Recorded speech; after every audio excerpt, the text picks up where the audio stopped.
Vamos lá, o que que acontece se eu extravasar EDTA durante o preparo dos canais? Tá? Isso pode acontecer, o que que vai acontecer com o meu paciente, o que, né, precisa ser feito, quais cuidados que eu tenho que tomar. Muito bem, essa dúvida surgiu aqui num dos comentários enviados para a gente. Agradeço sempre as dúvidas que vocês deixam. Muito importante, deixe seus comentários, dá o seu like aqui para eu saber que você está aqui acompanhando e, claro, compartilha também com seus amigos aí para a gente engrossar cada vez mais aqui nessa comunidade, né, de pessoas realmente engajadas na endodontia. Muito bem. E essa dúvida foi o seguinte, né? Ela surgiu especificamente em um vídeo onde eu já havia feito o preparo do conduto e depois desse preparo, como a gente preconiza, né, o preparo do conduto por completo, a remoção de todo aquele biofilme intracanal, que muitas vezes é um dos casos mais desafiadores que a gente tem, né, quando a gente tem uma necrose pulpar, uma contaminação muito grande, e aquele biofilme, né, intracanal, ele tá ali do início ao fim do conduto, inclusive ali a saída de forame e algumas vezes quando você tem já uma lesão periapical associada ou se formando, você já tem até biofilme bacteriano aderido às paredes externas, né, dessa região apical.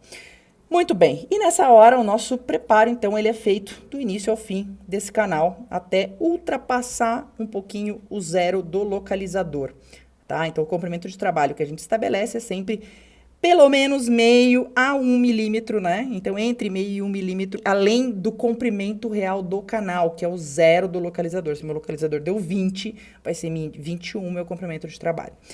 Muito bem, quando a gente realiza isso, o que que acontece? Né, aquela região de forame, ela realmente fica, ó, vou colocar aqui uma Liman, né, uma 2504, só para vocês terem uma referência, né? Aquela região de forame, ela fica então mais ampliada, e quando você está fazendo o seu protocolo de irrigação, ou seja, usando a sua substância química auxiliar, sua solução irrigadora, e depois você vai usar o EDTA, a gente tem que pensar o quê? Poxa, tá tudo desobstruído?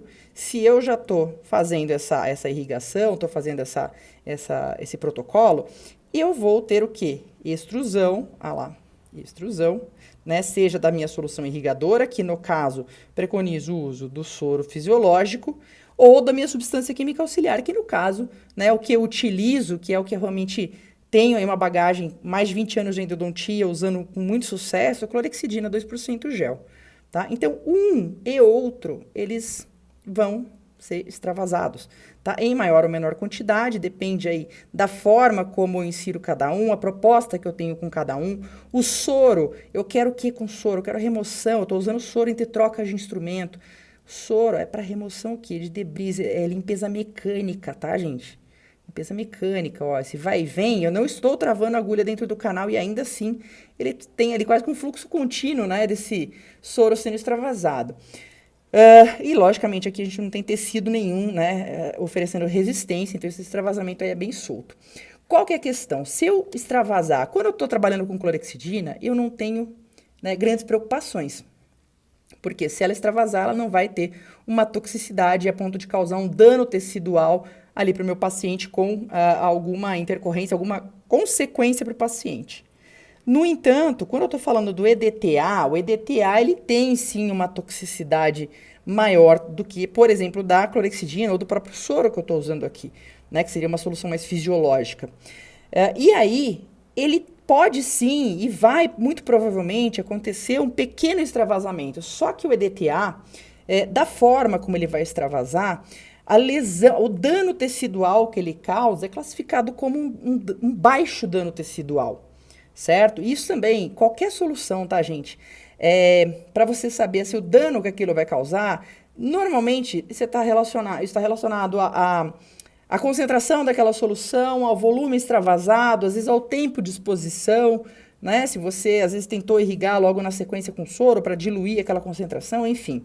Uma série de variáveis aí, mas a questão é que o EDTA, ele tem aí o dano tecidual que ele causa, nessas condições, classificado como um baixo dano tecidual. E se você realmente utilizar o EDTA da forma como é para ele ser utilizado, que é bem diferente do soro. Por quê? Eu não estou fazendo limpeza mecânica com o EDTA aqui, né? Assim, no sentido de fazer um fluxo-refluxo com ele. eu quero esse DTA o quê? Preenchendo o meu conduto. Vocês viram? Ó, vou preencher aqui de novo.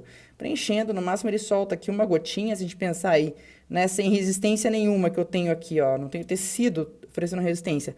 Ele extravasou uma gotinha e depois disso eu vou fazer o quê? Agitação. Eu posso fazer essa agitação? Aqui, eu estou usando aqui como exemplo uma Easy Clean, eu posso usar um inserto ultrassônico específico.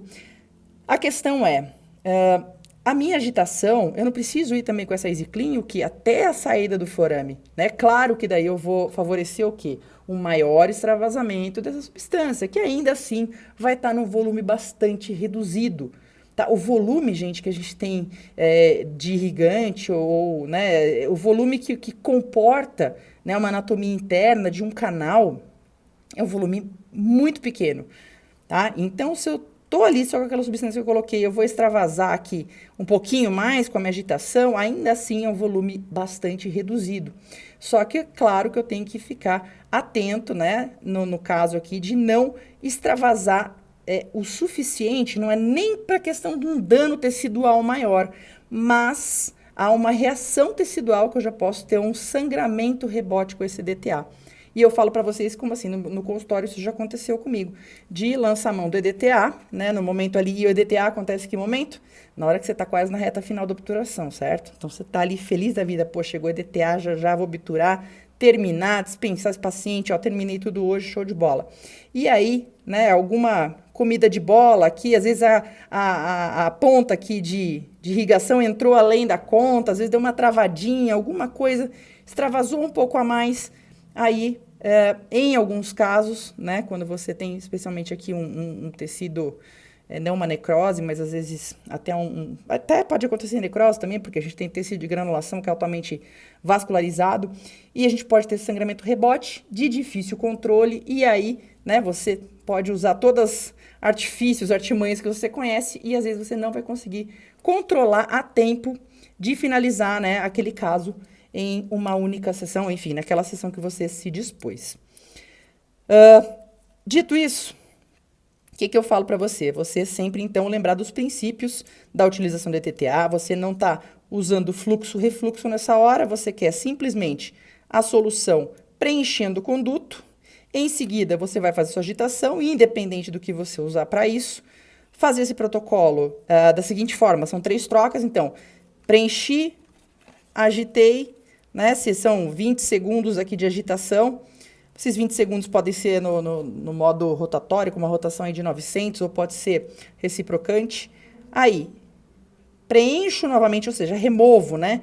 Eu vou colocar aqui o EDTA o suficiente, para eu remover, estou com a cânula de aspiração, removo, né? Preencho novamente com o EDTA renovado, porque essa solução ela vai sendo saturada depois que você usa a agitação por 20 segundos. Né? Repito aqui, 20 segundos de agitação e uma última vez, né, uma terceira e última vez de substituição da solução, seguido aí, então, da sua agitação, seja lá ela qual for, tomando cuidado de manter esse seu equipamento, né, que você vai usar para agitação, seja o motor ou seja o ultrassom aí com a ponta ou o motor com a haste plástica, mantendo aí mais ou menos 3 milímetros aquém da saída do forame, certo? E aí você finaliza de forma adequada. Vale cuidar, então, para não ocorrer um extravasamento, ou pelo menos não um extravasamento pouquinho mais excessivo, não pelo um grande acidente, como a gente vê, né, que pode acontecer com o hipoclorito de sódio, né, porque normalmente ele acontece até com um extravasamento, às vezes com uma solução numa concentração proporcionalmente aí maior, né, agressividade tecidual dela, do que seria desse DTA aqui, e o volume extravasado também costuma ser maior, levando a acidentes que costumam ser mais severos, colocando em risco a vida do paciente, tá ok? É isso. Então, obrigada, né? Vocês viram que essa super sacada, super dica clínica aqui, que a gente, quando cuida da saúde do paciente, é super importante a gente saber esses detalhes, ela veio, né, de uma resposta a uma dúvida deixada nos comentários. Então, sempre peço para você, deixa aí, né, as suas dúvidas no comentário, nos nossos comentários, divide suas experiências, compartilha com a gente, deixa o seu like para a gente saber que isso daqui está sendo legal, está te ajudando no seu dia a dia. E se você ainda não é inscrito no nosso canal ou é inscrito e não está com as notificações ativadas, faz isso agora. É importante para você estar sempre por dentro dos conteúdos aí em primeira mão, certo? Lembra de encaminhar esse vídeo aqui para os seus amigos, faz sua parte também, ajudando na endodontia de todo mundo crescer junto, ser cada vez melhor. E eu te vejo no próximo vídeo.